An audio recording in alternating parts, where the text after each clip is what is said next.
En méditant le dialogue entre Jésus et le jeune homme riche, nous avons pu saisir le contenu essentiel de la révélation de l'Ancien et du Nouveau Testament à propos de l'agir moral.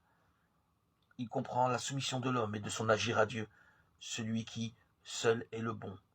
Le rapport entre le bien et le moral des actes humains et la vie éternelle, la marche à la suite du Christ qui ouvre à l'homme la perspective de l'amour parfait.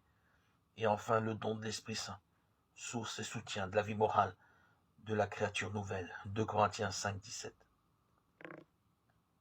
Nous devons toujours, dans notre réflexion morale, tenir compte des paroles que Jésus a adressées au jeune homme riche. L'Écriture sainte, en effet, reste la source vive et féconde de la doctrine morale. Et bien sûr, l'Évangile est la source de toute vérité salutaire et de toute règle morale. Nous devons garder fidèlement ce qu'enseigne la parole de Dieu, non seulement sur les vérités à croire, mais encore sur l'agir moral, c'est-à-dire l'agir qui plaît à Dieu.